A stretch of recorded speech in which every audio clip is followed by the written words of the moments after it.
pleasure to announce Faustin Adiceam from Paris, who will speak about homogeneous forms inequalities. Okay, thank you very much for the invitation. It's a pleasure to be here and also to see some familiar faces from Manchester, which is the place where I was when actually I carried out this work. So what I'd like to do is to consider throughout a homogeneous form. So throughout my talk, when I underline equality, it's always going to be a vector. So vector, in this case, depending on n variables, it's going to be a homogeneous form with real coefficients. So by homogeneous form, of course, I just mean a homogeneous polynomial. I'm going to assume it to be of degree at least 2. In the case d equal to 1, it's trivial in all I'm going to say. It could have at least 2 variables. And to avoid trivialities, I'm going to assume that the zero locus of the homogeneous form over the reals is non-empty. Okay? Sorry, it's not reduced to 0. Of course, there's always 0 because of the homogeneous form, but I'm going to assume that there is a non-trivial 0 otherwise. And so the goal for me throughout this talk will be to estimate a certain counting function, which is going to depend on a parameter b, on another one, which is going to denote tau, and on a matrix G. And this counting function is going to be the number of integer points falling in a certain domain, which I'm going to denote by S, so also depending on b, on tau, and on the matrix G. So here, what is the domain? The domain is going to be, so SF of B tau G is going to be the set of all those real numbers in R to the n, such that the homogeneous form at this value takes, well, a small value, a value measured by b to the d minus tau, so d is the degree of the polynomial. And at the same time, this value is assumed for a kind of bounded value of the norm of the vector x, so it's going to be the norm of x, the Euclidean norm of x, less than the parameter. So we do need to understand what, oh sorry, I forgot. I'm going to jump to the book. Makes sense. So in fact, in order to take G here, I'm going to compose F with G. Okay, so the set of real numbers such that f composed with g, that's the composition here, takes a small value at a bounded distance. Okay? So what is g here? G is going to be a unimodular lattice. Okay, so in other words, I'm really looking at the set of integer points which, when twisted by a unimodular lattice, so we'll be considering this g to be either fixed, deterministic, or random. Well, we enable my form to take a small value at a bounded distance. And so I do want to count the number of integer points satisfying this set of inequalities. So the two parameters b will be bigger than 1 and tau will be between 0 and d. And of course, when you see something like that, the first question is why is there this d to the minus tau in the quantity which is here? Okay? Well, the observation here is pretty trivial, so in the sense that if I were to consider the value of this homogeneous form, or I have composed the G, it's going to be the same, I can always decompose x into polar coordinates. So it's going to be x, going to be the norm of x times the unit vector. Okay? By homogeneity of degree b, the norm of x can be factored out as the dth power of the norm. Okay? In other words, this quantity is always less than the maximum value that my homogeneous form can take on the unit sphere times the norm of x to the power of t. Okay? So if I do want to get a non-trivial inequality, if I assume that the norm of x is less than b, I need to look for a parasaving, a bound which is less than b to the d, and so that explains the reason why I do need a d to the minus tau in this. Okay? And just to simplify the notation, I'm just going to set, in the case where G is the identity matrix, I'm just going to draw the notation for G, so I'm just going to set an F of beta to be an F of beta when G is the identity matrix, and similarly, SF of beta to be the domain when tau is the identity matrix. And so what I do want again is, the color is ready to go for understanding of the estimate of this one. Okay, so the way it works is that if you want to count the number of lattice points in the domain, if the domain is not too skewed, the number of lattice points in this domain should be equal to the volume of this domain. And that's a very simple packing argument. You're just going to put squares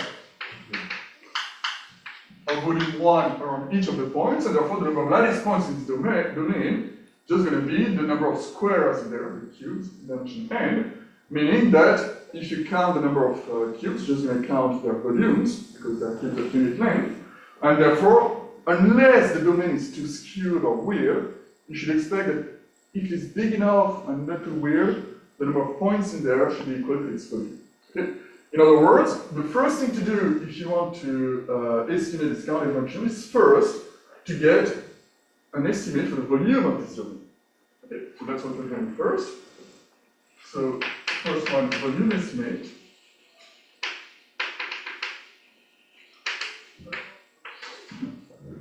And so we're going to work with the fixed value of G, and so with a class of generality, we take G to be the identity. We want to compute the volume of this domain by making an obvious change of variables. And so here's the first snippet.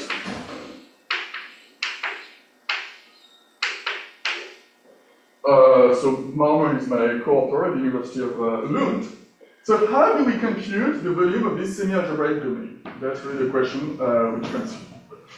It turns out that to each homogeneous from capital F, you can associate a univariate polynomial, so really a polynomial of a single variables. So again, F depends on n variables. To this one, you can associate a univariate polynomial depending on a single variable, which has rational coefficients. Okay?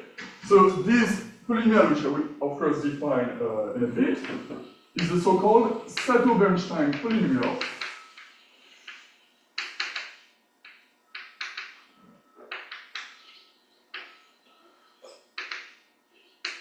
Of my homogeneous form capital F. So I prefer to write it Sato-Bernstein because then I can abbreviate it as the SV polynomial. I don't want to call it the Bernstein-Sato because it is BS, which in English sounds this word weird. Which is? Sorry? What's it meant with BS? I'll let you ask the fluent English speakers, they will let you know. I will ask the fluent English speakers, they will let you know what that means in English, but that's not something nice. So between gentlemen, I'm going to call that the SV polynomial, or the BS polynomial. I don't know that, okay. Anyway, so what I'm just saying is that I'm not going to write Sato-Bernstein, but I'm just going to write the SV polynomial. That's right. So, to a homogeneous form with n variables, you can associate a single variable polynomial which has rational coefficients, which is called the Sato-Bernstein polynomial, which I will define in a bit. It turns out that, in fact, And Sato was before Bernstein in the literature, or? no, after. After. Bernstein was the first one to provide a list of these polynomials, and Sato provided a simple proof, which was not of an algebraic nature. So it turns out not only this polynomial is not, not only does it have rational coefficients, but in fact, even stronger, all of its roots are rational. And I can even tell you that not only all its roots are rational, but they're all negative. Okay? So I'm going to denote by R the largest of such roots. So, like I said, the roots are negative, so let it be its largest roots.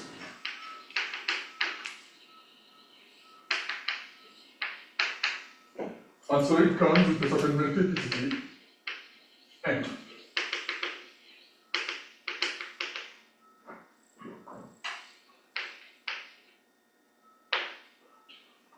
Okay, then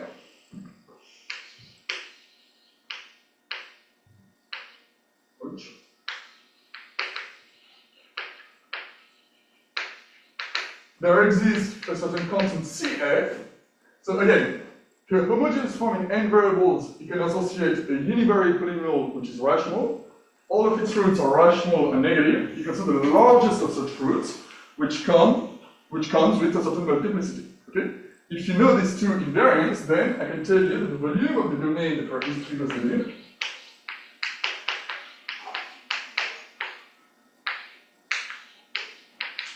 grows as b tends to infinity, as the constant, which depends on the form, times b to the n minus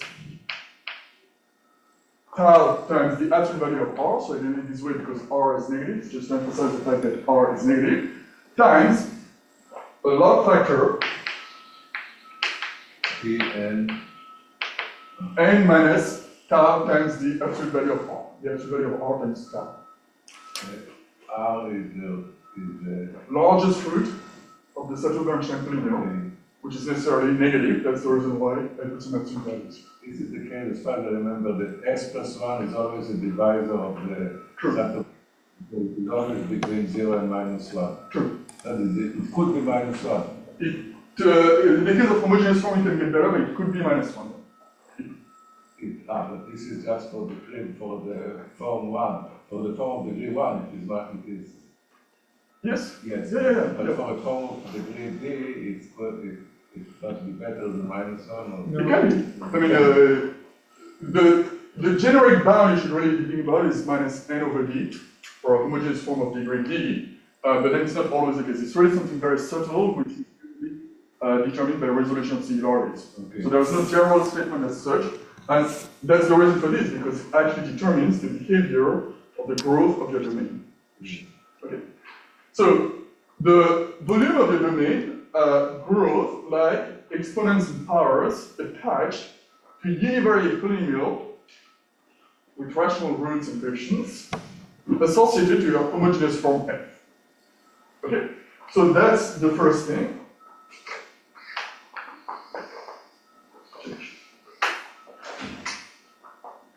And so, of course, this statement only makes sense if I define what the Sato-Bernstein polynomial is. So here is the definition.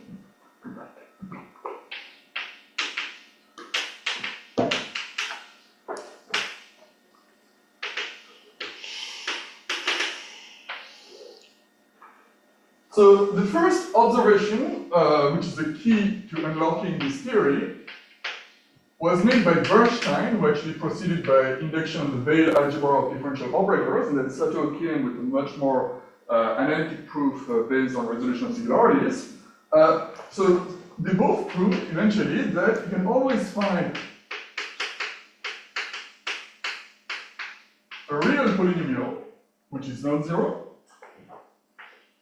and a so-called differential operator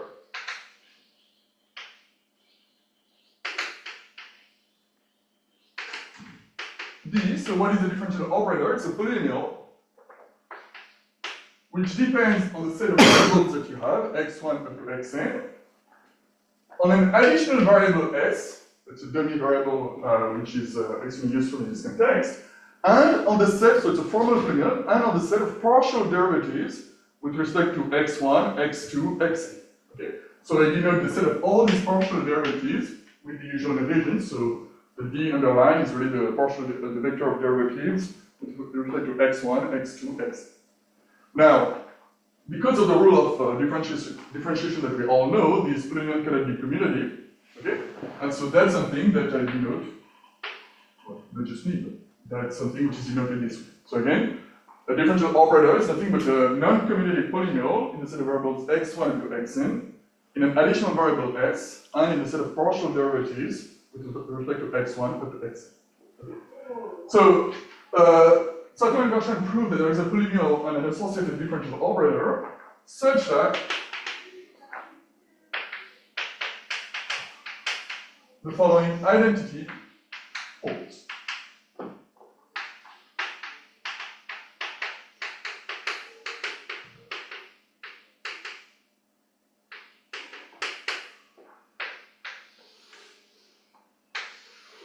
So we do need to understand the importance of this identity, but for the time being, what we can note is that clearly, if there is a polynomial satisfying this identity, when I multiply this by another polynomial, there still exists a differential operator for which this identity holds, because I can absorb the additional factor into this differential operator, which is allowed to depend on x. Let me say it again. The set of all those non-zero polynomials b for which there is a differential operator satisfying this identity is stable under multiplication, because if I multiply b by another b prime, I can absorb the b prime in this differential operator, which is allowed to depend on x. Okay? In other words, the set of all those polynomials b for which this identity holds for a certain differential operator is an ideal in the ring of polynomials. And being an ideal, it is monogenic. Okay? So the Sato-Bernstein polynomial is just going to be the normalized the polynomial with leading term equal to 1 with smallest degree for which there is a differential operator satisfying this identity.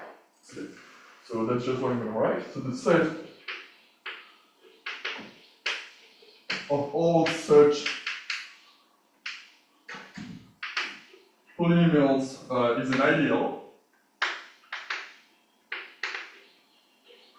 And so BF, the Sato-Bernstein polynomial, is the lowest degree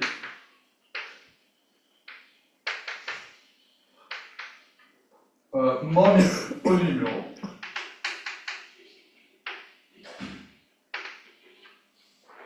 satisfying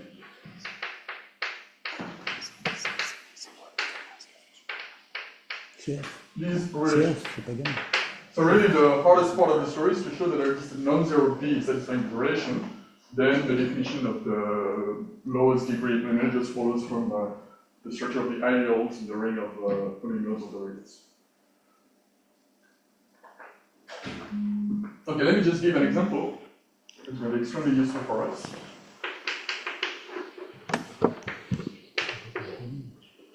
So let me consider the case of the simplest non-trivial polynomial that you can think of, namely the case of a monomial. So xi to the power of k to the I. Okay, so that's really the canonical form of a polynomial which is homogeneous of a certain degree. Then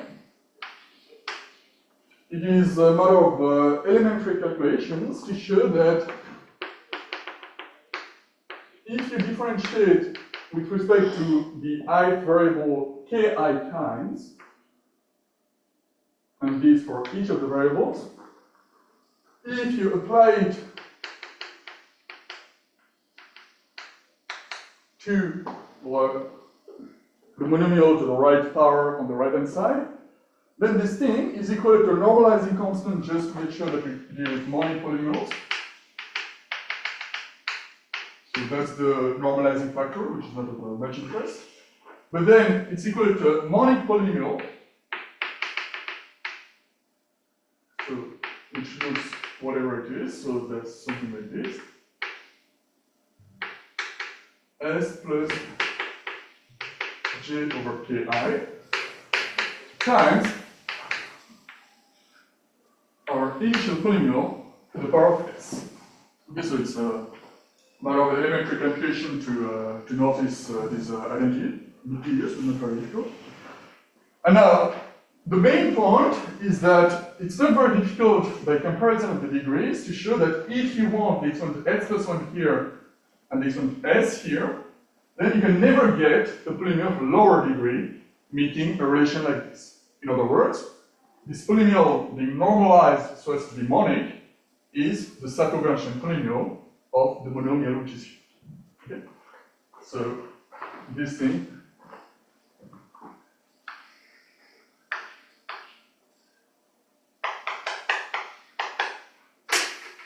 is precisely what we're looking for in the case of a monomial.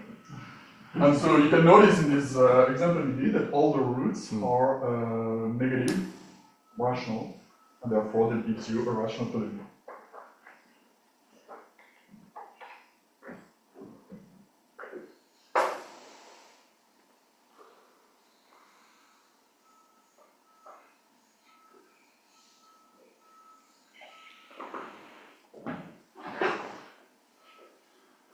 So let me now sketch the proof. So in most of it, so I should say, in this talk I'm going to mostly sketch the proofs and to give the ideas rather than going into the technical details, because there's a great deal of technical details.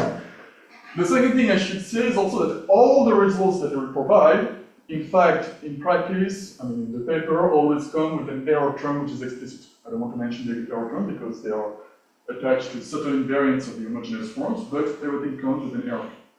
The second thing, or the third thing I should say, is also that in fact, all the theory which is here generalizes to the case where you don't just consider one homogeneous form, but a finite system of homogeneous forms. So again, you can apply the same theory, it's a bit more cumbersome, but the ideas are just those that I'm mentioning. So certainly the hypothesis that the zero locus is non-trivial must intervene, because otherwise it would be easier, like if it is negative, definitely it will be empty. I mean, no. If it is positive, I mean, because there is a bound, because it goes exactly like b to the g, it cannot be less than b to the g minus tau, if tau is positive or large. In the case where the zero locus is trivial, equal to zero, you can almost make a change of variable to see the result without any Sato-Ganshien theory. And so in this case, for example, if you consider the case of the disk, it just grows like, so it's, you're dealing with a convex domain for which you can compute the volume expansion without this whole theory. There's no need for Sato-Ganshien or whatever. If the zero locus is trivial, you just write your integral as the, your volume as the integral of the characteristic function. You make the change of variable of the quantity which never vanishes, and everything works really fine. Okay, no, I see now, it's just a volume of kind of a ball. But do you get the same result in this case, or not? Well, no, it depends. Not necessarily, because it depends on the curvature of the boundary. But you don't get the thing coming from the root of the BS polynomial, of the SB polynomial. No, in this case, no. But it's much simpler anyway. So it's more, it depends on the curvature of the boundary of your domain. You can show that the counting of the volume and the lattice points depends on whether the boundary is flat or not. But the reason asymptotic is very similar Yes. to this with some power of b. Yeah. Okay. Yeah. You can really make it work much more easily. And so that's a theory which was studied by Hertz in the 60s, and which is pretty well understood in the case where the zero locus is trivial. So let me just sketch the proof of this statement.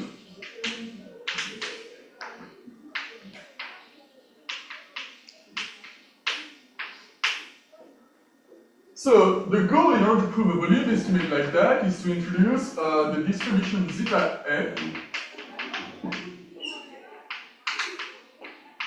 attached to the homogeneous form capital F. So how does it work?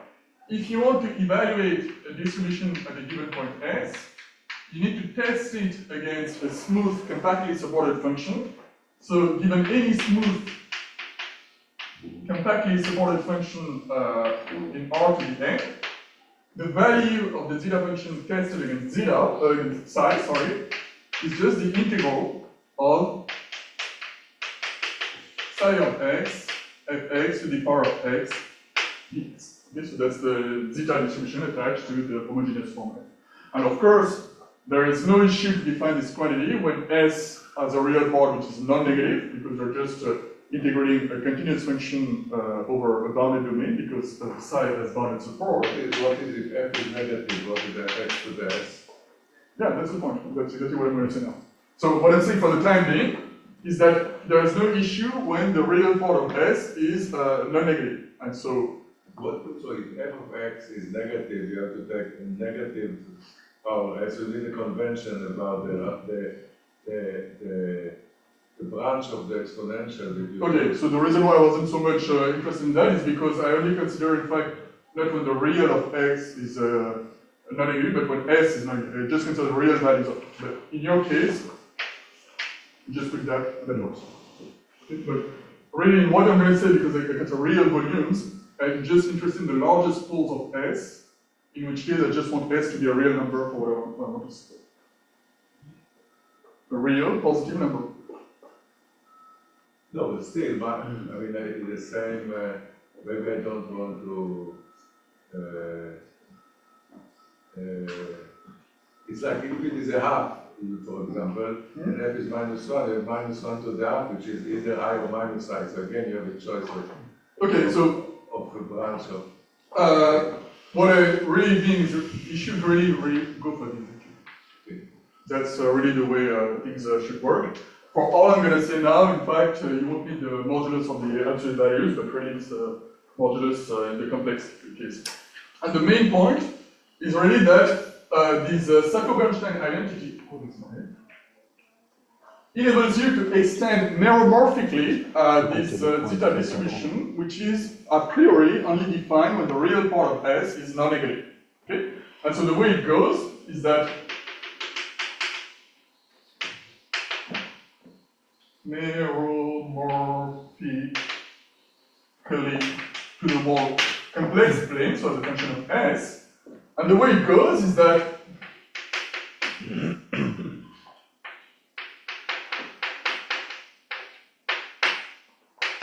if you multiply this quantity by the Sacco-Bernstein polynomial, given the differential operator which is here, you get something which looks like that.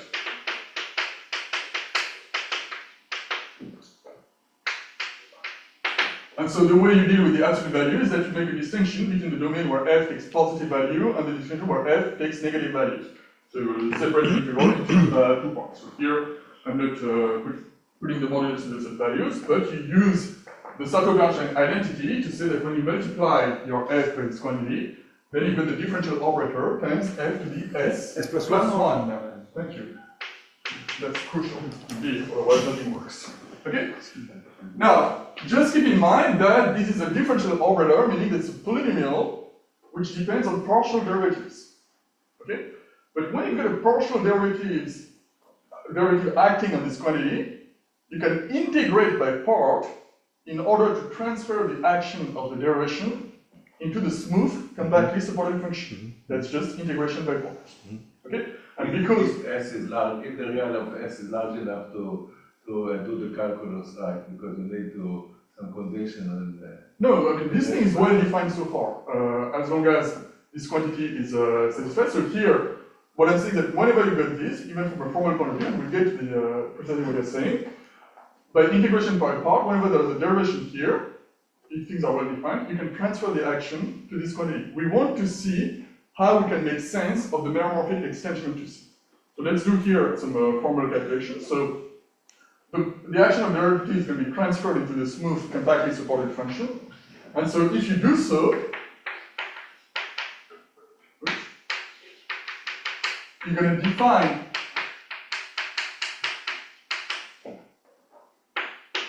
again, we want to make sense of how we can extend meromorphically the function. So if you do so, after transferring all the action of the derivatives onto the smooth compactly supported function, you define a dual operator, which is precisely defined by the formula for integration by parts. Okay?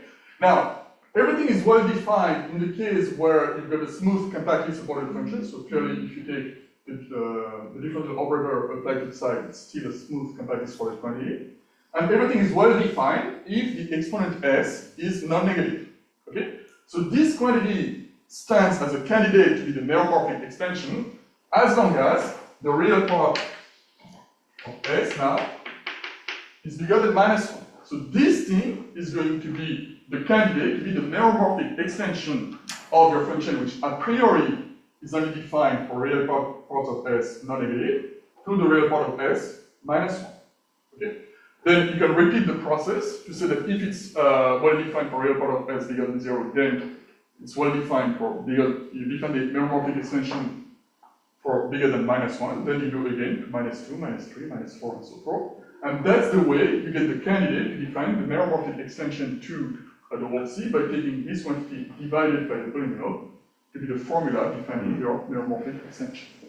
Okay, so that's really the reason why this Sato-Bernstein quantity was introduced and is so important, because it gives you a way to extend to the plane the zeta distribution of your quantity. Okay. Okay, so how does it relate to the volume estimate? Oh, I should have erased this one. Let me keep it.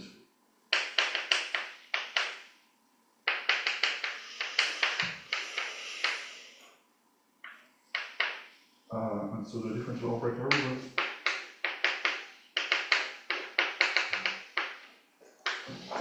Let it be for a minute now.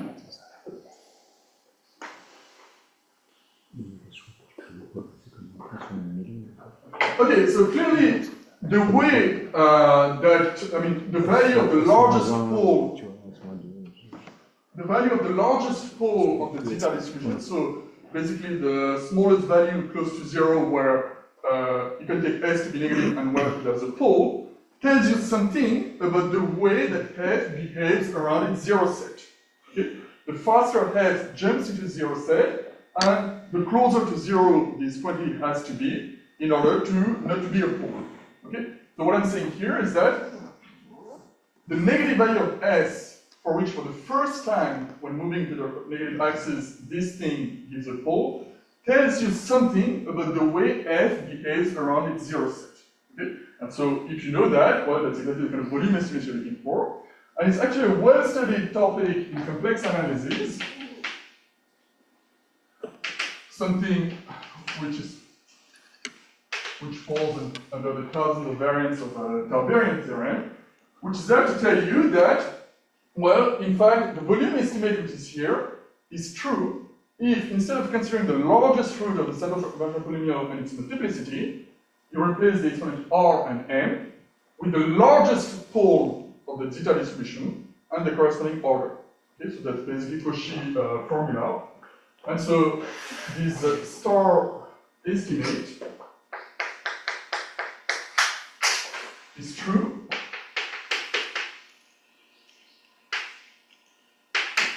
if, instead of working with the largest root of the Sato-Bernstein polynomial, you work with the largest pole of the zeta distribution, and instead of considering the multiplicity of the root, you consider the order of the corresponding pole. So where r prime and n prime is the largest pole, which has to be negative, of course, of zeta f, and m prime is the corresponding order. So again, this thing is just a formalization. I mean, that's the reason why the zeta distributions are introduced, in order to be able to apply complex analysis to get the volume estimate level. So what is left to do is just to show that the largest root of the Sato-Bernstein polynomial coincides with the largest pole of the zeta distribution, and that the corresponding orders and multiplicity coincide. Okay? So the fact that the largest pole of the zeta distribution coincides with the largest root of the Sato-Bernstein polynomial is something which is which has been known for quite some time. So there are people like De Mailly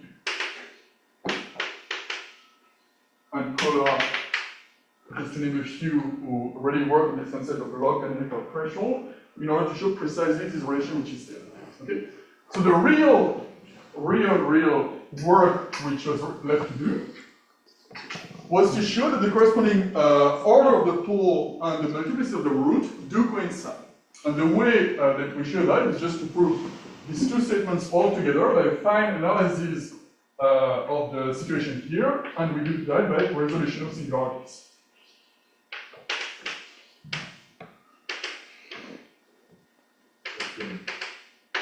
Does it work if we say that you can separate the integral to the power f is positive and f is negative, and apparently the formulas will be roughly the same, except for this small thing about -1 to the s, which will... Yeah, in fact... Okay, so that it will be true, we can ask the question separately for both, Yes. Or for the sum, I mean, so Yeah. you have three questions. Yeah. So in fact, when you work at all these things, you really need to separate your domain into semi-algebraic domains where your polynomials takes a constant sign, and you work separately on each of them, and you put all these things together. So the real question now is more like, how do you show that something analytic like the zeta function coincides with something algebraic like the Satow-Bunch polynomial? Okay, so how do you show that order and multiplicities coincide, and order and root coincide, pole and root coincide, and order and multiplicities coincide also. And so the natural way to do so is to proceed by resolution of singularities. So I'm sure there are people in the room who know much better than me what is a resolution of singularities. I'm just going to give a very rough sketch in 2 sentences of what is going on. So resolution of singularities is assuming that you work with functions which are nice enough, so analytic, so in this case everything's a polynomial, so no issue on this respect, and it's telling you that if something bad happens, it's going to be too bad. So what is something bad?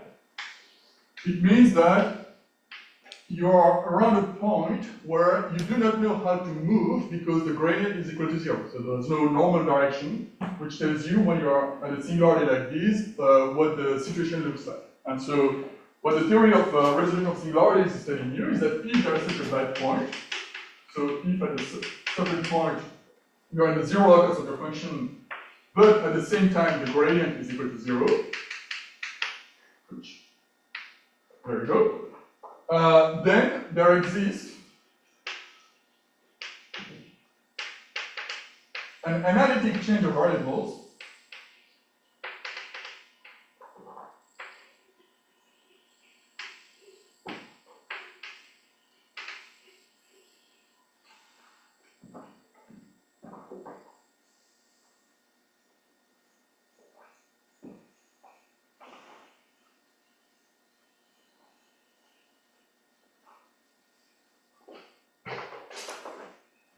so let me call it phi, which is defined around the point where there's an issue, but from which you throw away the zero set of f. So basically, you've got your point x naught which is equal to 0, f equal to 0 which is here. So you've got a neighborhood of x naught, and the analytic change of variables is defined everywhere but on the zero locus of f, such that, well, things are not too bad, because if you make this analytic change of variables, you bring back the singularity to the simplest known case of a singularity that you understand really well, namely the case of a monomial. So up to a sign.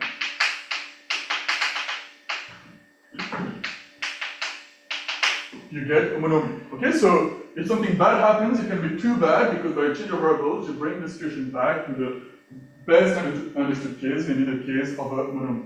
Now, clearly, if you've got a monomial here, it should be pretty easy, and it is indeed, to compute the largest pole on the corresponding order of the zeta distribution. These are just Riemann series, the Riemann integrals. So that's certainly something that you can do. But at the same time, when you get a monomial, you know exactly what the Satow-Bunch polynomial is. Okay, so you just need to compute the order of the zeta distribution of the multiplicity, these are Riemann integrals, with the formula which is given for the Satow-Bunch polynomial. Of course, I'm brushing many things under the carpet because the resolution of singularities is something which is local. You need to bunch together all these pieces. But the idea ultimately is that in the simplest case, which you can reduce to thanks to resolution of singularities, you do have an explicit formula for the Satow-Bunch polynomial. So you just need to compare, so to speak, you need to compare the two things to indeed observe that you get the same formula for the root and the poles and the multiplicities and the orders.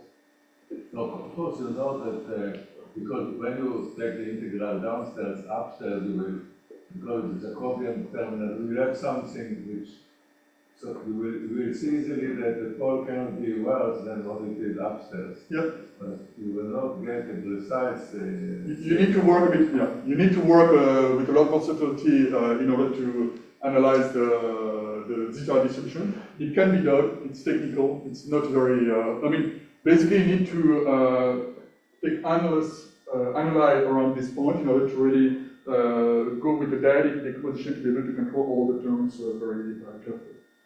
That's a bit more technical, but it's good. much more, it's not good. The idea is good. I have a comment. I'm not sure with the precise conditions, like that it's non-trivial intersection with the zero locus of F, so I'm not sure with that. But in general, the multiplicity can drop. I think, if I remember well, there are some examples by Denet and Sargos, and also maybe by Hornaert and Denet, and maybe also by Kovansky in real case, that the multiplicity can drop, so m and n prime, they can be different, maybe not under your precise that's one of the main points of this. You really need actually to use the fact that you've got a control over the zero locus. That's what I said, it's really a sketch of the proof, in the sense that there are a lot more technicalities there, but it's true. We should maybe discuss by some email discussion or afterwards, because I think there are some open questions precisely to ask when one has m equal to n prime, so it's a very delicate... I don't know. I mean, so in the cases which are of interest to this problem that is solved in this case, so these things were much crucial in fact, you can show that you do have very much what you're looking for. Okay, and so here, you can then use the comparison, which is the double star formula, which is okay, so let me remind you that what we want is to count the number of lattice points falling in a domain, and the heuristic is that first we should be able to estimate the volume of this domain, which will give you the leading term at least for this quantity. So here, yeah, that should be all right. The first thing I'm going to do is to get back to the fact that there are two different problems, whether we fix G, so with that alternative we can take G to be the identity, or whether we consider G as a random variable. Okay? So probabilistic number theory with these kind of random variables has very much been initiated with, by Atreya and Margulis. Probabilistic estimates.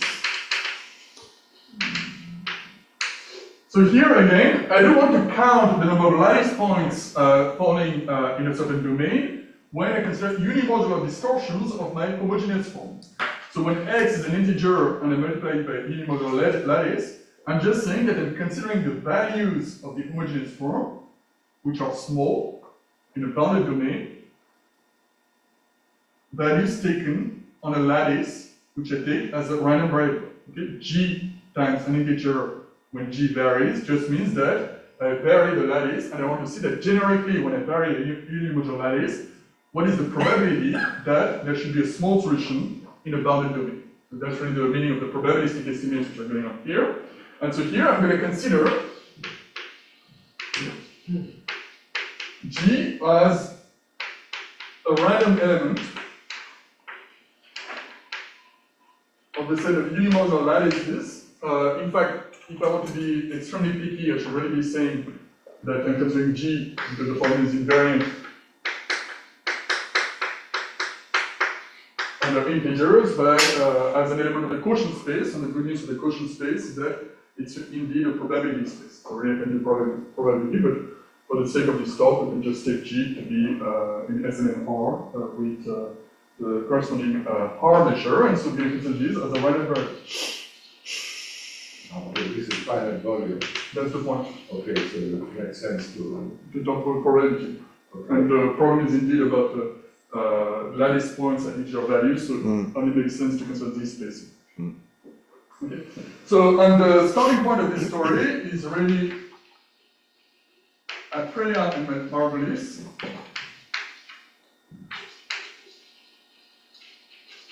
No, excuse me. The lattice is G applied to Z to the N because you say that the lattice is G applied to Z to the N. Yeah. But the estimate of the Euclidean norm is on X and not on GX. Yeah, which means that there will be an implicit constant, there will be a multiplicative factor depending on the norm of G in all my estimates.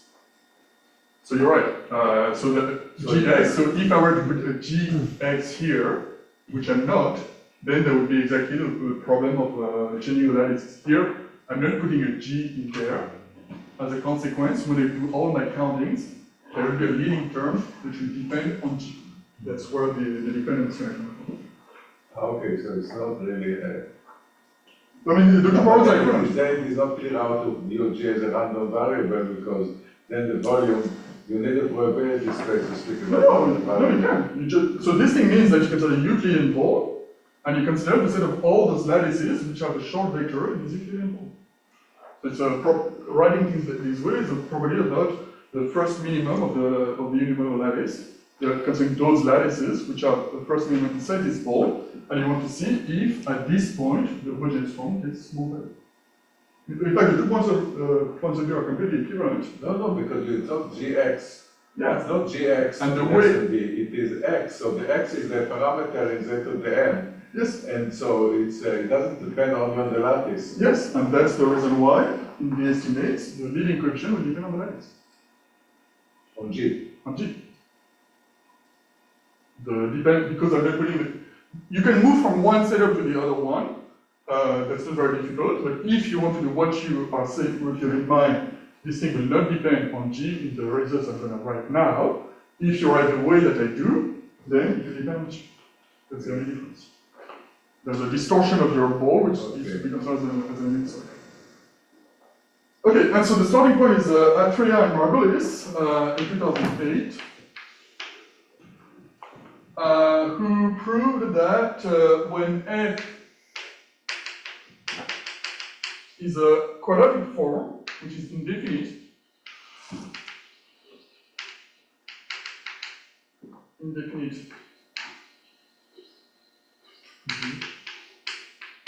quadratic form, so that's the point.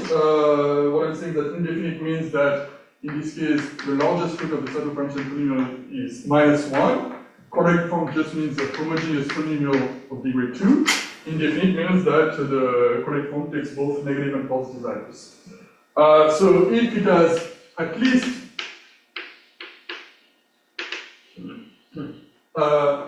3 variables, then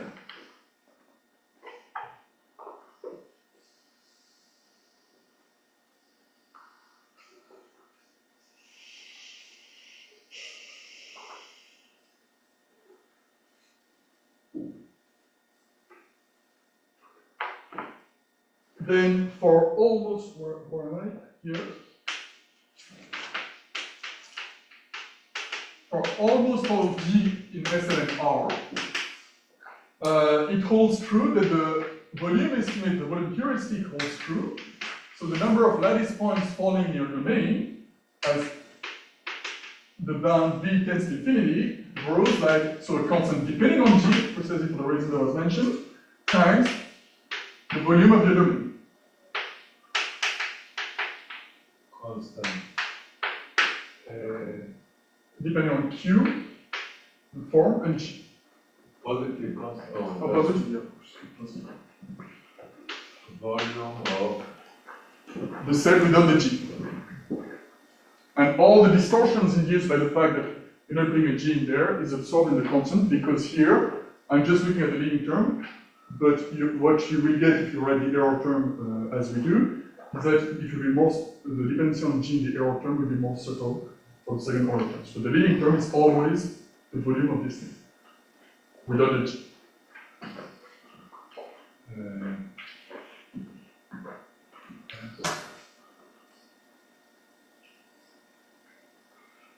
Okay, because the G will change the ball stuff. Okay, so yeah, exactly. So the volume will. But now, be careful, this is true. Careful, not always. When the volume of your domain is large enough, meaning when tau is small enough, and the bound that they get is tau less than 2, which is the degree of the quadratic. Okay?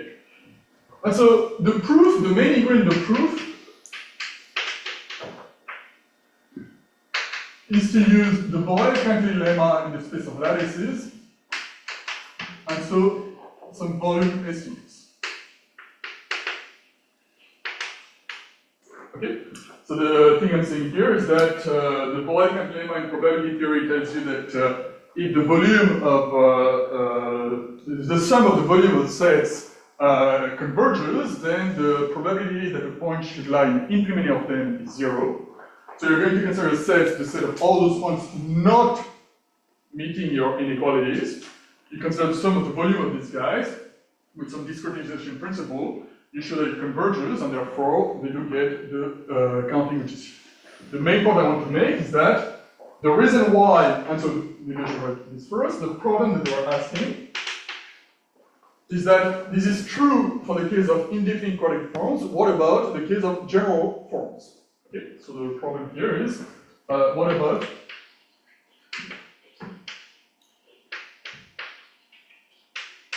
the case of any form capital F? And so, I should say, the reason why there was so much interest in this problem is that it's a metric version of the Oppenheim conjecture. The Oppenheim conjecture proved by Margulis precisely tells you that you've got an indefinite quadratic form in n bigger than 3 variables, which is not proportional to a rational form, so form with rational coefficients, then its values are dense in R. What is which conjecture you call it? Oppenheim. Oppenheim.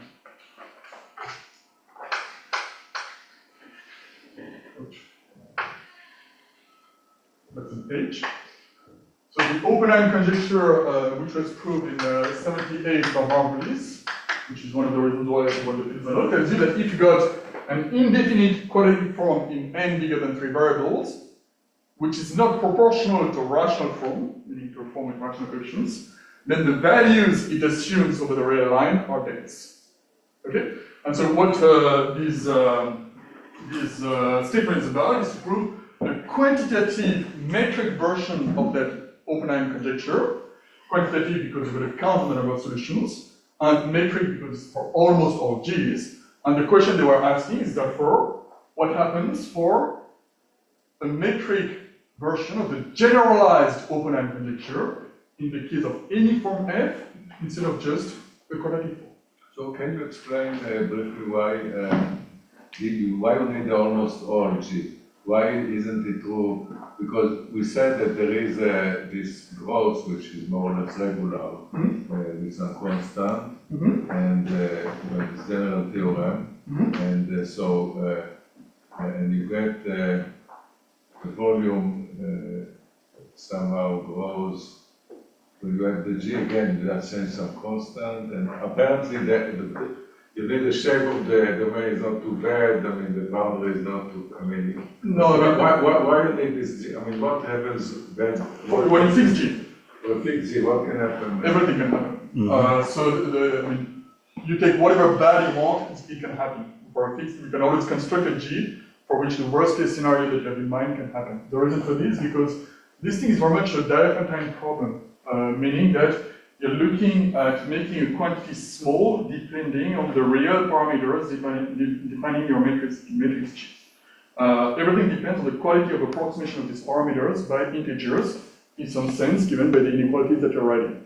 Okay? And now, in definite approximation, there is a well-known theory which tells you that no matter what you want can happen. The question is rather, generically, if you have to pick up a real number, or in this case a matrix at random, what is the generic behavior?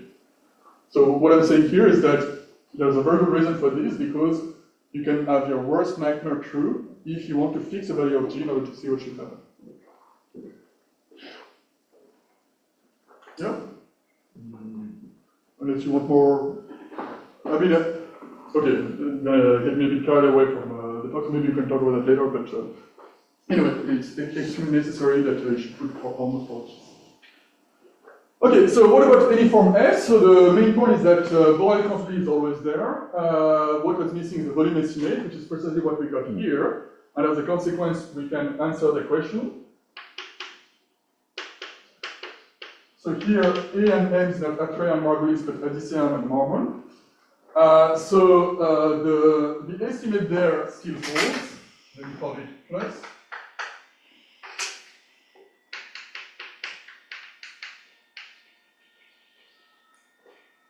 For any form F,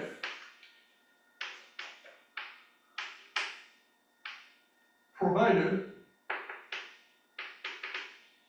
that, again, so you see this condition is telling you that the quantitative way your domain has to be big enough, and the quantitative statement here is to say that the tau has to be less than the minimum between d and n plus 1 divided by 2 times the absolute value of it.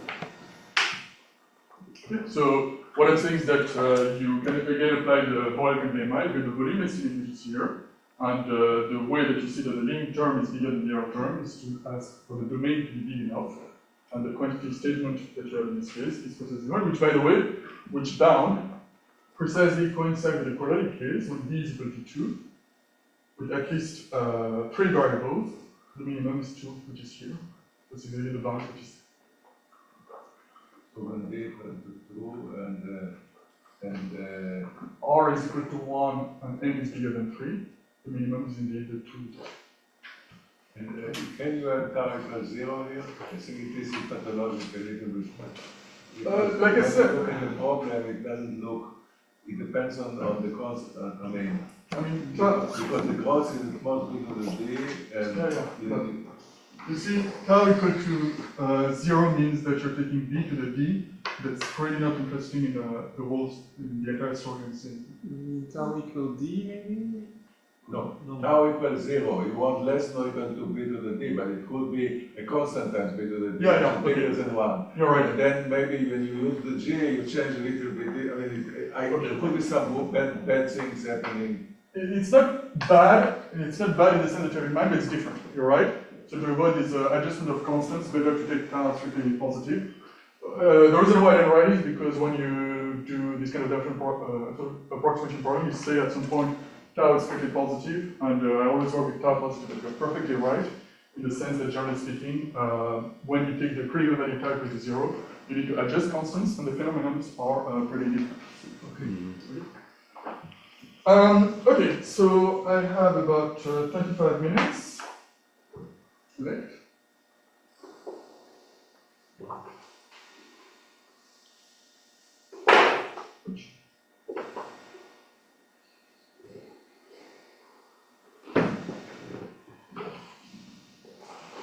Can I ask a question? Please do.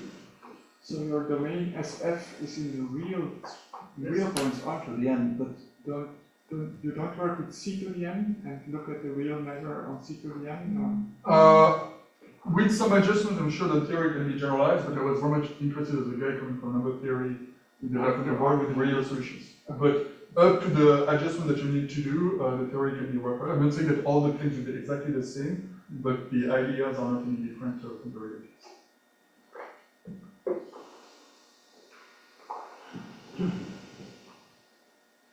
Is it possible to give an example of one particular G for which it fails? You see what I mean? You can always construct one, but it depends on what you mean by giving. I mean, like, for instance, let's take even the case of a dimension 1, which is not, of course, interesting here. If you want a real number to satisfy the property, you can always construct it with the theory of continued fractions or by Cantor-type construction.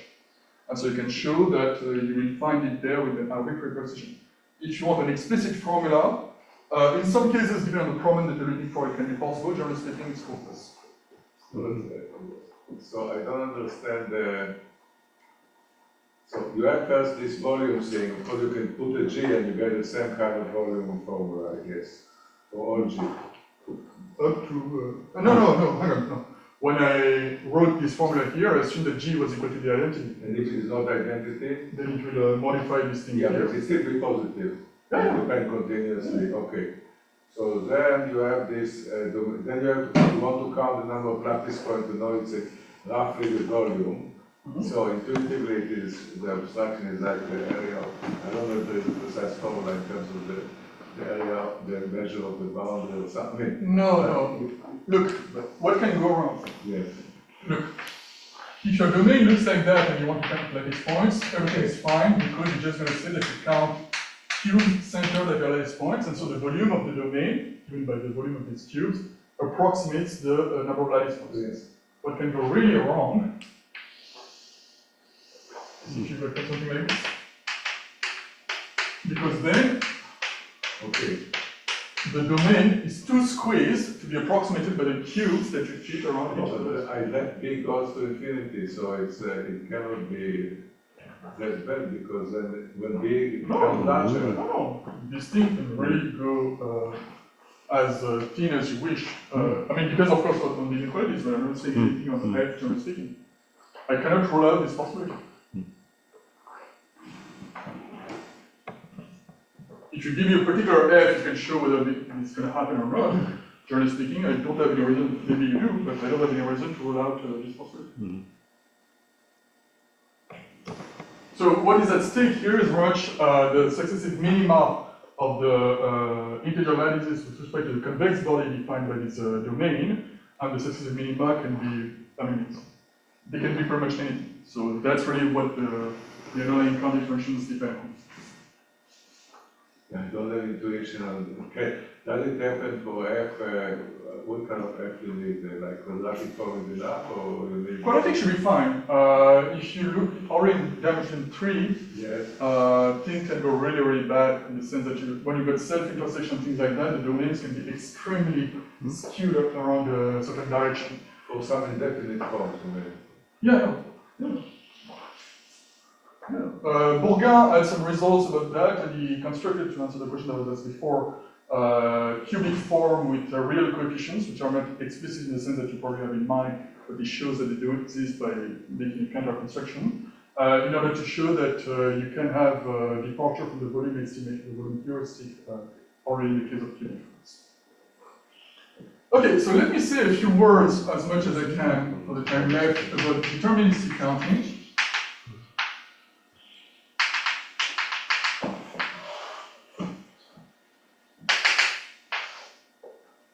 So here I'm going to take, because it is deterministic, of course, I'm fixing G, so with a class of generality, even if it means redefining my form, I'm going to take G to be the identity.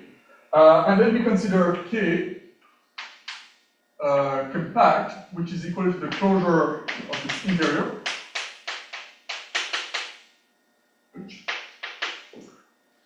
And so I'm going to consider a kind of modified counting function, which is very similar to what I wrote there, but given the generality of the statement. There's going to be the set of all those x's which are in a dilated domain of k. So if you take k to be the unit pole, that's exactly the Euclidean constraint which is there, such that the same inequality holds true. Okay, and let me consider the corresponding counting function that you can think of, which is therefore the number of lattice points falling in your domain. X is nothing in dk. The dilation of k by factor of top. Okay. So all those reals can be written as element of k times b. So maybe I should really say that with a different k, with a different handwriting, but my handwriting being a mess. It contains the origin, or it can be something else? Anything. It's compact. Anything. Okay, Anything. And so the starting point of this investigation is a remark made by Sarnak in 1997, who says that if the restriction of F to the compact set is non-singular here just means that the gradient doesn't vanish, so no need for a resolution of singularity. And if the zero set of F over K is not contained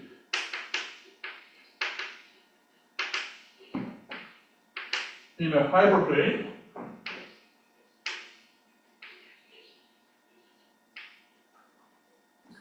then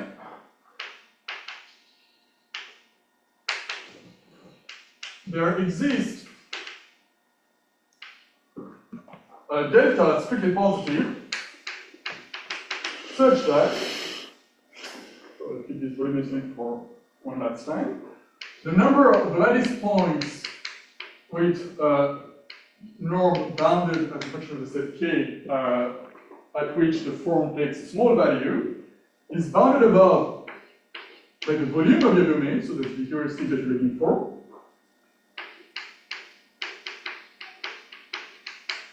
plus an error term which has an extremely interesting shape, which is b to the n minus 1 minus delta. And so the point here,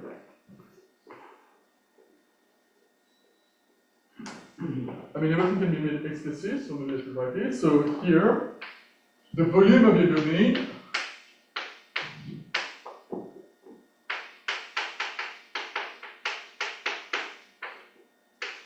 in the non-singular case, just I mean, you don't need any Sato-Partial theory or whatever. You just do a change of variables, integral to show that it grows like b to the n minus tau. So this term is completely explicit.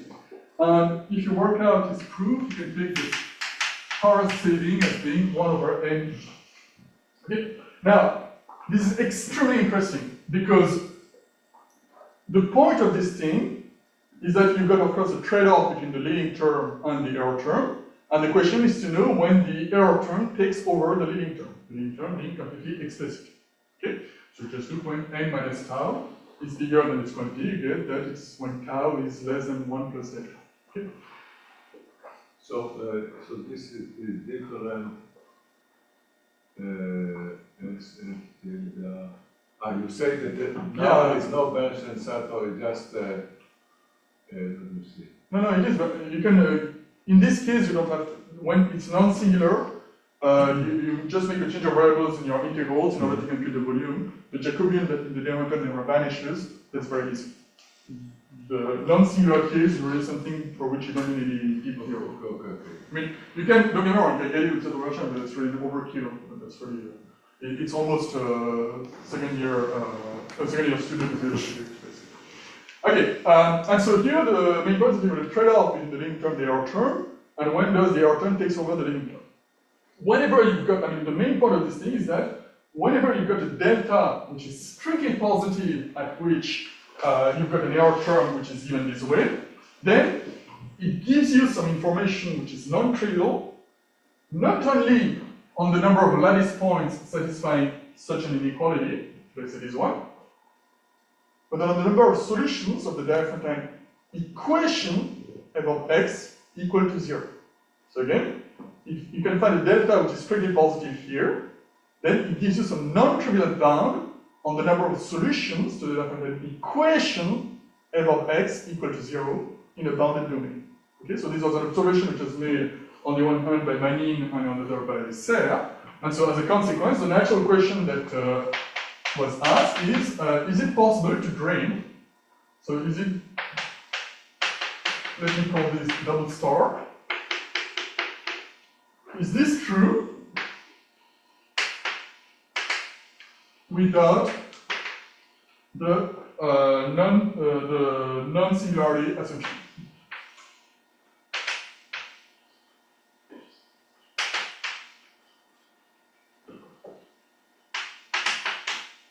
Okay, so again, because if you get a strictly positive delta in the error term, it tells you something non-trivial about the number of solutions to the Diophantine equation f of x equal to 0, so that this follows from observations by Serre and Manin.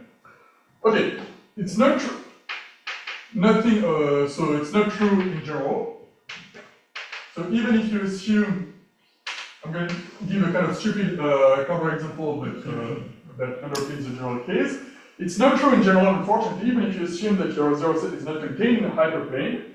So just take d equal to n equal to 2, and consider the case where, I mean, that we started from the case where the compact set is uniquely involved, and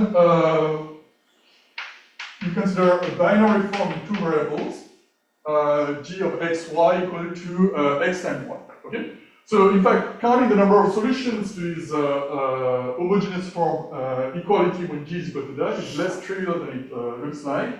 It's actually the Dirichlet divisors problem over the integers, and we don't know good error terms. So that's already a non-trivial case that we don't fully understand.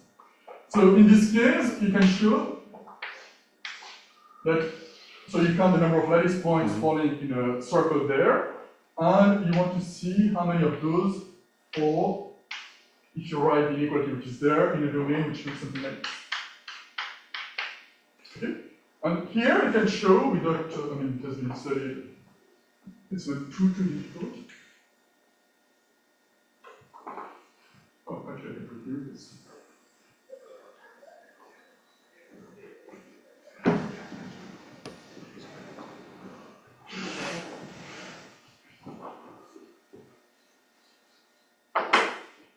Here you can show that for any tau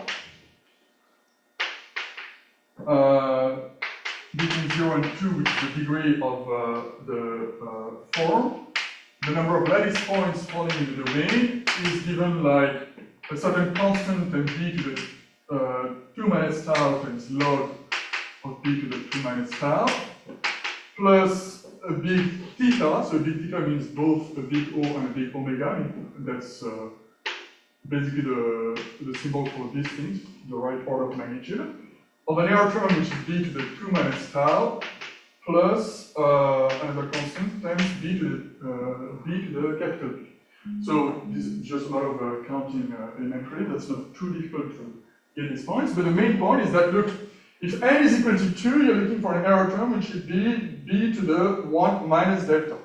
The problem here is that you only have b to the 1, meaning that you'll never get a power saving delta. Okay? So here already it shows that it's not always true. Okay, you can argue to say that I was kind of cheating because the assumption is that this thing should be true if your zero set is not contained in the hyperplane. Here the zero set is the union of two hyperplanes, x equal to 0 and y equal to 0, so it looks like made up a counterexample. In fact, it's much deeper than that. First of all, this counterexample here can be generalized to higher dimensions very easily. But these things, the elementary case of a much deeper phenomenon, which tells you that the number of solutions to your dilated domain depends on the level of flatness of the zero set. So the problem here is not that the zero set is contained in the union of two hyperplanes, it's that it should be contained in domains which are too flat, which are not curved enough. Okay? So again, what I'm saying here is that what's hinted at the statement here when it was asked that the domain shouldn't be contained in hyperplane is more like the zero set should be curved enough. So any kind of statement with an error term with a power saving like that should contain a power saving which takes into account the level of curvature of the zero set of graph. Okay? And so let me just state the theorem that we got.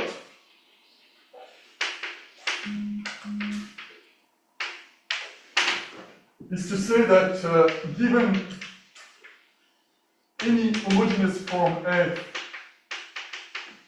in the number of variables that are in 4, and given any exponent tau between 0 and d, I can tell you that there exists an exponent rho, so rho is 1 plus delta in my case. I cannot always guarantee it's going to be strictly bigger than 1. It can be equal to 1, and that's the example which is here, for instance. In any case, in the best possible case where your zero set is curved enough, it's going to be at most equal to n over 2. N over 2 is the best power saving you can be hoping for. Such that the counting function of this domain is going to be less than the volume. That's always going to be there, the main term in the best possible case. So plus b to the n minus rho. Okay, so as such, I'm not saying much, just saying that you can get n minus 1 in the best possible case. But the main point here is that this rho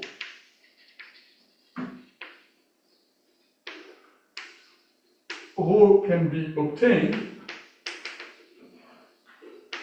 guess what, by resolution of singularities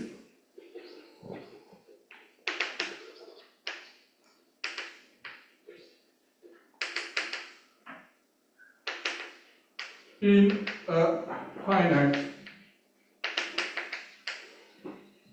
number of states. So we almost provide provide an algorithm in order to define this optimal power saving. And so for the time left, I'm just gonna tell you how to define this rho.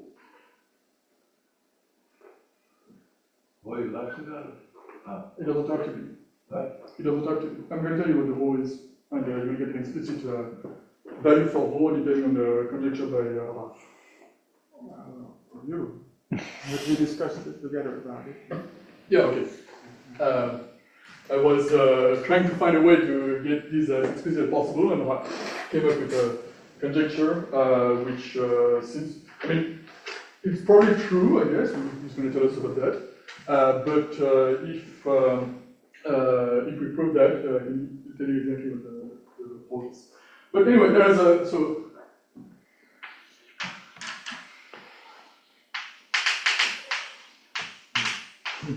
okay, so the proof of this statement is by the Poisson summation formula. You need to estimate uniformly the decay rate of some Fourier coefficients, and that's why you use really a lot of homogeneity in order to show that the domain of variations of your phase is not too weird and things like that. Ultimately, what you get down to is to say that rho is going to define rho is going to be defined this way. So rho is the limit. So again, when you do all the Fourier analysis and you put in there the homogeneity required to get the uniformity and all these things, it's going to be the limit of the log of a certain quantity I'm going to define.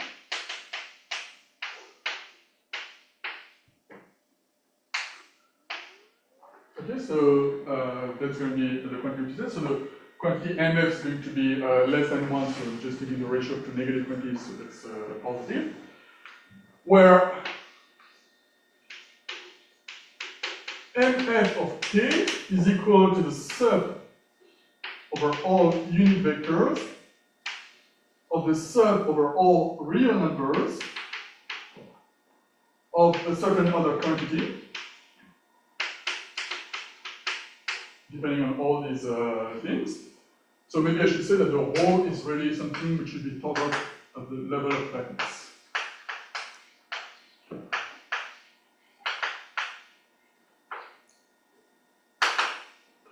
And that's the way we call it anyway. And so what is this mu which is here? Well,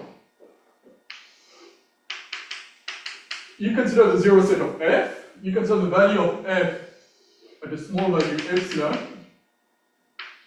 and the value of f at a small value minus epsilon. Okay, so you get something like that.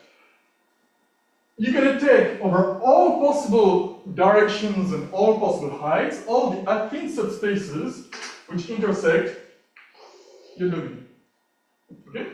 So for each of these affine subspace, you're going to basically measure the time that it spends in the neighborhood of your domain. And so in the worst case scenario, you're looking for an affine subspace. Oh, that's bad. I'm sure I can do better. Which is tangent, so this will be an affine subspace which spends the most amount of time in the tubular neighborhood of your zero set. Okay? And so the precise definition of this mu is the following.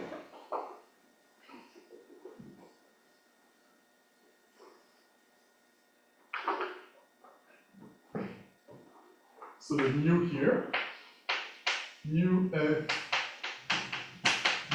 the sigma is the n-1 dimensional volume of the set of all those x's in your domain k that you're looking for, such that these x's are restricted to affine hyperplane, and at the same time, they take a small value, so they're in a tubular neighborhood of your zero set. So again, the right way to look at that is that you look at all possible hyperplanes intersecting your tubular neighborhood, so you're working over a compact domain K. For each of them, you look at the time they spend in the tubular neighborhood. You take the worst case scenario, and then you let the tubular neighborhood tend to 0. So this thing is a kind of measure of flatness of the amount of time you can spend around the zero set of your polynomial. Okay? So clearly, if your polynomial looks like the union of a two hyperplane like the previous example, you're going to spend a lot of time in the tubular neighborhood because you think the hyperplane to be equal to one of the branches of the zero set. Okay? And so this being stated, that's exactly when you do the Fourier analysis by the Poisson summation formula and you introduce the so-called Gauss formula form, that's exactly the value of the rho which comes up in your consideration.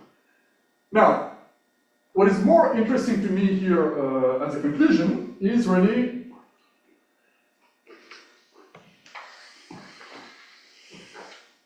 the very definition of this quantity. So, I'm sure you're going to be agreeing with me that if I consider the map which is here,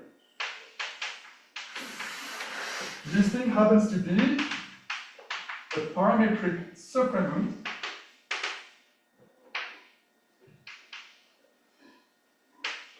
of a constructible function.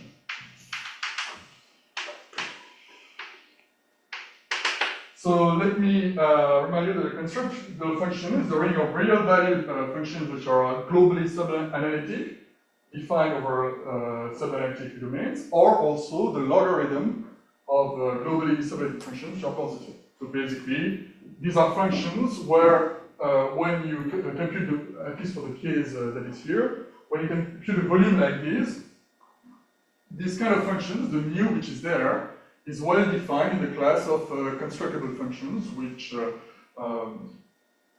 also, I mean, you can see it as an element of the homogeneous set structure f and x. But the smaller class, which is really nice here, is really the set of constructible functions. And the nice thing with constructible functions is that they're stable under integration under a parameter. Okay, so if you take a constructible function, if you constructible function again. So it's the ring of real-valued functions which are globally subanalytic, defined over a subanalytic domain, or at the logarithm of such functions. Good? What is it? Or in general. In general, you put something like that.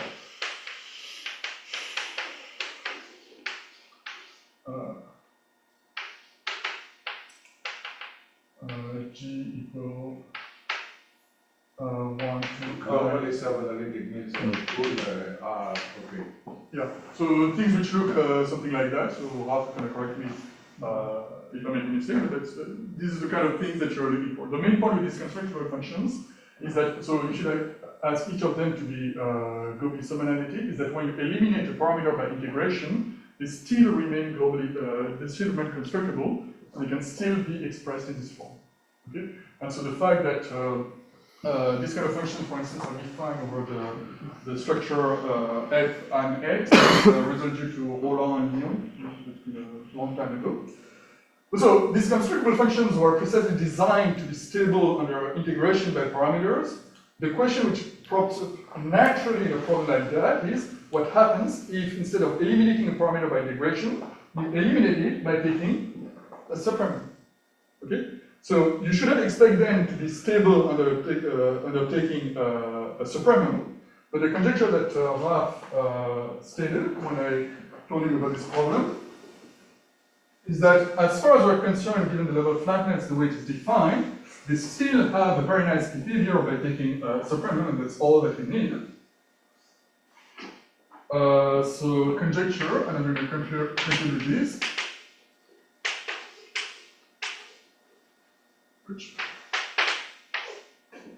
So consider X, which is a subset of 0 infinity times R to the k. So 0 infinity is going to be the set where we're going to eliminate the parameter by taking a subparameter. So let it be subanalytic. And let me consider a function h, which so depends on two parameters. The first epsilon and the second x, which is R to the k, which takes positive values. Okay, and so let me assume it to be constructible.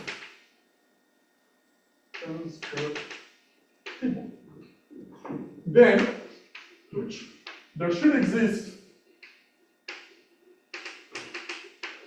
a certain delta which is strictly positive, and a map G defined over the set where the first parameter can be. Here, and G, which takes a certain form like this, so C times log of epsilon to the L times epsilon to the A for some C, which is positive, A, which is rational. So that's the A, to answer the question that you asked before, you should expect the whole to be something like a rational number. That comes from this condition here. And some L, which is an integer positive, such that, again, you should not expect your constructible function to be stable under taking a supermode. There's no reason for this, but you should be able to squeeze its growth rate between two functions, between a function and its multiple, in a very nice way. So this thing should be true. So the sub of x in R to the k of h epsilon x should be less than g of x if epsilon is pretty less than delta. Okay, so the point I'm making here is that you take a constructible function, you eliminate one of the parameters here by just considering, by taking the supermode, that's an epsilon here, and the growth rate of this quantity should really be given by a function which is like the product of the logs and epsilons. You're taking the sum over x and then Yeah. you've got g of x. You mean over G of epsilon? But G G of of X. Yeah. And so the main point is that if these were to be true, so Ralph told me that the p-adic analogs are true for such statements and even uniformly in P.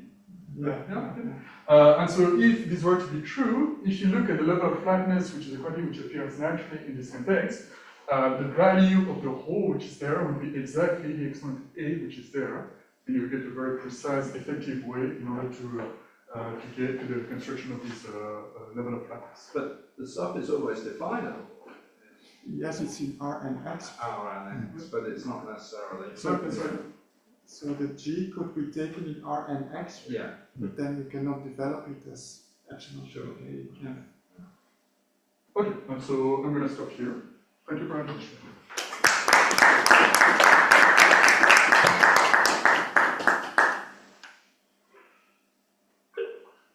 Questions or comments?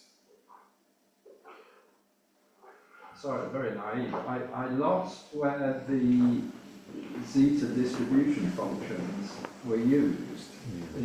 Is there a general formula that gives you these asymptotic estimates? Is that how So you can always express with the help of Tauberian theorems volume estimates in terms of the largest pole and the corresponding order of the the zeta distribution. continuation, right? Precisely, of the zeta distribution. So that's actually the reason why they are introduced. And that's a general theorem. That's a general theorem, which is a corollary of what is called the class Tauberian theorems, which at the end of the day are just kind of a subtle and refined application of the Cauchy formula. Yeah. But the very reason why this zeta distributions are introduced is to get this kind of volume estimates most of the time. So G, so in this statement, there exists delta equals 0, and now G, but now I don't understand. What do I do? G epsilon? No. Yeah. G, epsilon is 0 infinity, and G is a function sending epsilon to this, or? Yes, G is of the form, there exists a C, A, and L, so that G is a function of this form, which can squeeze your supermode between two bounds with the parameter delta. Maybe I should have said there exists C, A, and L, and a function G of this form. No. So G, another way is to say G is constructible. Yeah. And in particular, for the input of G, epsilon close to 0, you can develop it by its dominant term. Which is So a constructible function means a function which is obtained from globally subanalytic functions or functions by in this way. It's stable by integration, that's the main point. But can you have piecewise this thing or not? They are piecewise. Yeah. Piecewise, that you can take the characteristic function of globally because you can take a function. And so whenever the log, okay, so you don't have to worry about the change of sign because you can always make the G to be non-negative on every word. And Okay, so it is piecewise.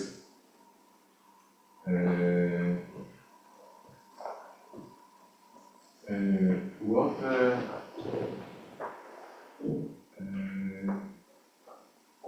Globally. I know there is this thing which is called semi-analytic and sub-analytic. Historically, people use semi-analytic is much easier than sub-analytic. Just. Yeah, but it's just stable, I mean, unless Alex or they are not stable under integration by parameter. And the main part of constructible functions is that they are.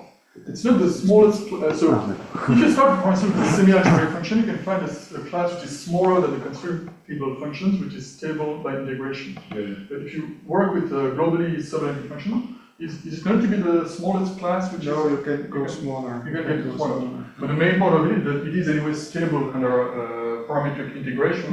And the question that pops up here is whether what kind of stability, in some sense, given that the inequalities can be obtained by taking subparameters. So you eliminate a variable in a different way. And the Fi and GJs there, just to be clear, what are they allowed to be? They are globally sub-analytic, and these guys are first positive. And positive. That's a comment. So in this conjecture, it's very important that H takes non-negative values, because if you allow H to take both positive and negative values, then there is a counterexample. Oh. Yeah, because it could go to minus infinity and have still some top, which is finite. The supremum on the positive side could be finite, but it could go to minus infinity. And then Tobias Kaiser has developed a counterexample where this top is definable in Rnx, but it's not of this simple log epsilon e epsilon to the a form. So the conjecture seems to be precisely designed for this problem for some reason. Yeah. No, but if H is not non-negative, anyway, you can take the square. non-negative of the non-negative of the You could take the H plus square. and H minus, so that both. No, Okay. they are not both constructible. Why? H plus and H minus are not both constructible because it's a sum of products of Fi Okay, and so you log. cannot get you cannot distinguish when it is plus or So the condition where it's positive is not the sub-analytic condition. not globally sub-analytic condition. Okay, that's and so in fact you get a counterexample that the soup is not of this form when H is okay. It grows, the soup can grow exponentially in that case.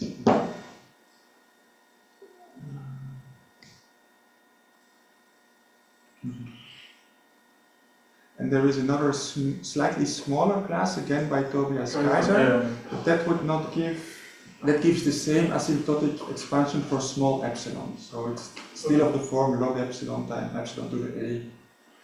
So yeah, Tobias Kaiser, especially in the case here where we're considering semi-algebraic sets, that's mostly the case of the talk, construct a class of structures which are still in the integration, smaller than the constructible ones.